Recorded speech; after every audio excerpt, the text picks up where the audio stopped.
My name is Sarah. Life in Boston was simple. I was a teacher. I loved my students. I had a routine.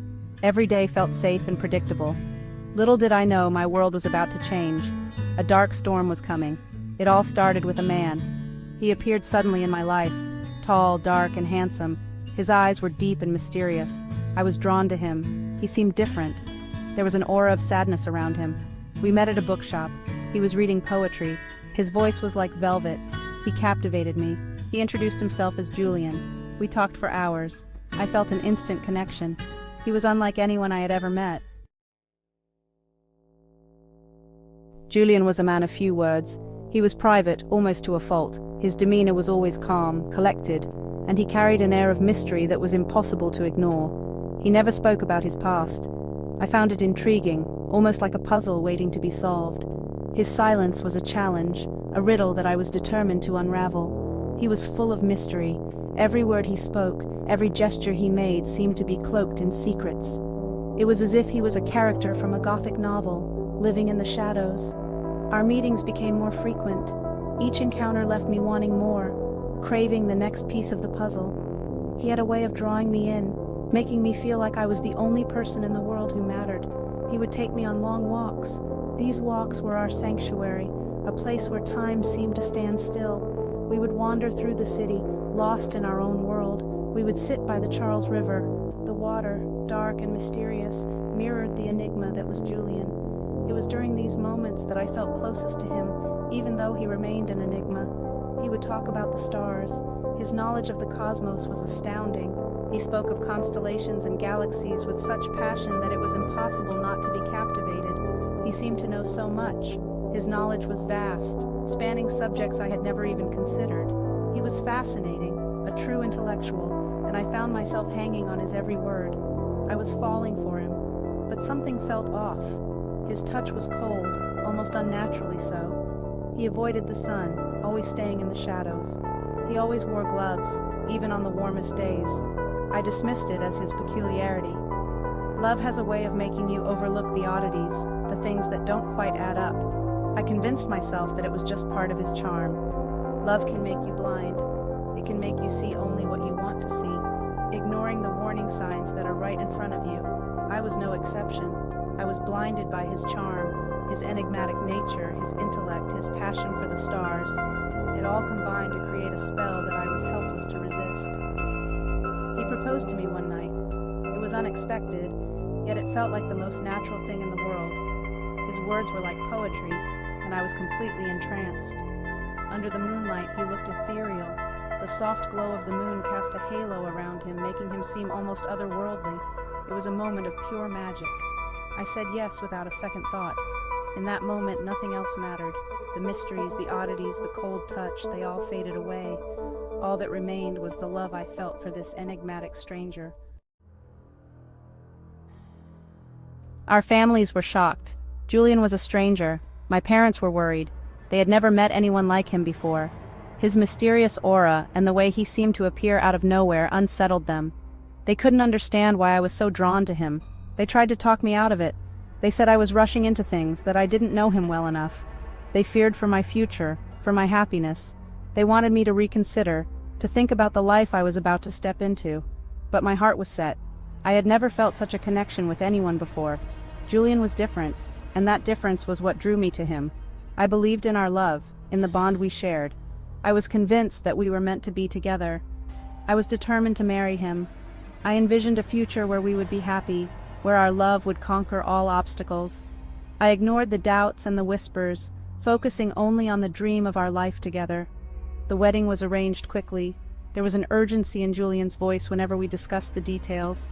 He wanted everything to be perfect, but there was a sense of haste that I couldn't quite understand. It was as if he was racing against time. I noticed Julian becoming increasingly nervous. He was distant. He barely touched me. His once warm and comforting presence had turned cold and detached. I tried to reach out to him, to understand what was troubling him, but he shut me out.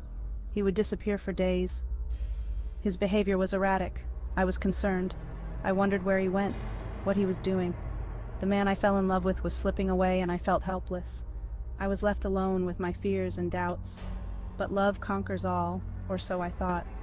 I believed that our love was strong enough to overcome any challenge. I held on to the hope that things would get better, that Julian would return to the man I knew and loved. The day of the wedding arrived.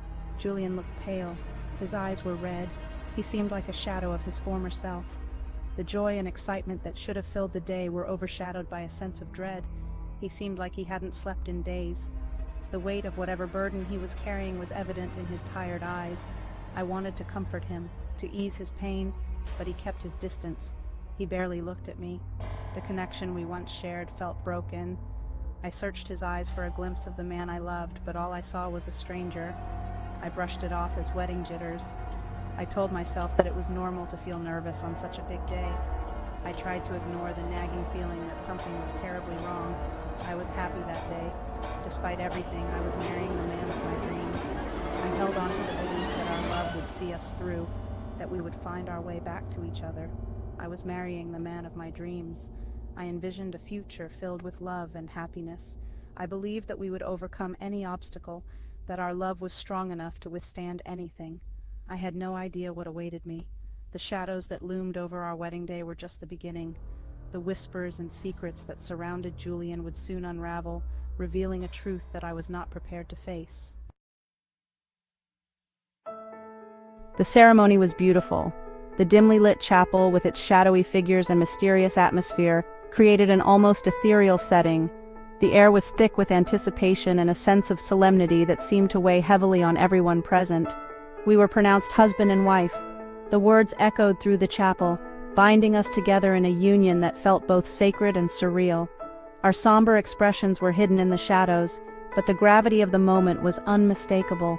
I was officially Mrs. Sarah. But something felt wrong. Julian was distant. His eyes, though fixed on me, seemed to look through me, as if he were lost in a world of his own. The dark wedding hall only amplified the sense of unease that gnawed at my heart. He barely spoke to me. His silence was deafening, a stark contrast to the vows we had just exchanged. The emotional distance between us was palpable, and it cast a shadow over what should have been a joyous occasion. He refused to look at me.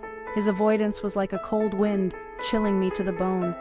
The night ambiance, with its somber mood, seemed to mirror the growing chasm between us. The wedding reception was a blur. The darkly lit dance floor, the guests in shadows, and the faint lights all blended together in a haze. It was as if the celebration was happening in a different world, one that I couldn't fully grasp. He stood in a corner. He avoided everyone.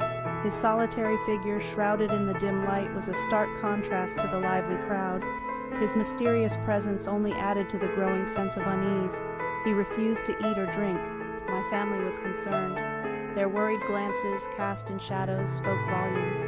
The dark reception, with its untouched food and drink, seemed to be a reflection of the tension that hung in the air. I tried to talk to him. He brushed me off.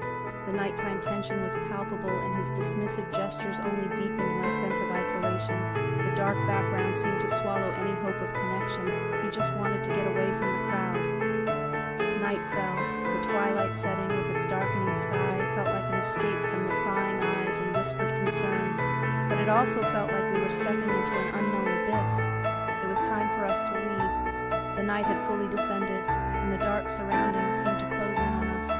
Our nighttime departure felt like the beginning of a new chapter, one filled with uncertainty. I was excited to start our life together. The moonlit path, with its dark atmosphere, filled me with a sense of anticipation. Despite the unease, I held on to the hope that things would get better. We arrived at our new home. The dark Victorian mansion, with its eerie exterior bathed in moonlight, stood like a silent sentinel. It was both beautiful and intimidating, a perfect reflection of my mixed emotions. It was a beautiful Victorian mansion. The shadows on the facade added a touch of dark elegance, making it look like something out of a Gothic novel. It was a place that held secrets, much like our new marriage. Julian had bought it for us. I was happy. Finally, we were alone. The intimate setting and cozy atmosphere of the mansion at night made me hopeful. I thought this would be the start of something wonderful. I thought he would be himself now. I was wrong. The dark room with its shadowy figures seemed to echo my disappointment. The sense of wrongness that had been with me all day refused to leave, casting a long shadow over our new beginning. He became a different person. His eyes turned red. His teeth grew into fangs. He lunged at me. His grip was strong. I struggled, but he was too powerful. He bit me. The pain was excruciating. I screamed. He drank my blood. I could feel myself getting weaker. I was terrified. This was not my Julian. This was a monster. I managed to push him away. I ran towards the door. He grabbed me again. He threw me against the wall. I hit my head. Everything went black. I woke up in agony. My neck was throbbing. I was covered in blood. It was my blood. He had drained me. I looked around. Julian was gone. I was alone. I stumbled to my feet. I was weak, but I had to get out of there. I ran towards the window. I broke it open. I crawled out. I ran into the night. I didn't know where I was going. I just had to get away from that house. I ran until I couldn't run anymore. I collapsed on the side of the road. A car stopped. A kind stranger helped me. He took me to the hospital. I was safe now, but I was traumatized. I couldn't comprehend what had happened. My husband was a monster. He tried to kill me. I was married to a vampire. My family rushed to the hospital. They were horrified. They had warned me about Julian, but I hadn't listened. Now I was paying the price. I told them everything. They believed me. They knew I wasn't lying. They were there for me. They helped me through this. I was safe with them. But I was broken. I was scared. I didn't know who to trust. I had married a monster, and I had no idea how to escape him. My family hired a lawyer. They filed for an annulment. I wanted nothing to do with Julian. He was dangerous. He was a threat to my life. I had to get away from him, but he was long gone. The police investigated. They found the house empty. There was no sign of Julian. It was like he had vanished. I was safe for now, but I knew he would be back. He wouldn't let me go that easily. I was trapped in a nightmare. I couldn't eat. I couldn't sleep. I was haunted by that night. The memory of his fangs sinking into my skin, the taste of my own blood. It was a nightmare I couldn't escape. I was a changed woman. I was no longer the naive schoolteacher. I was a survivor. I had stared evil in the eye, and I had lived to tell the tale, but the scars remained.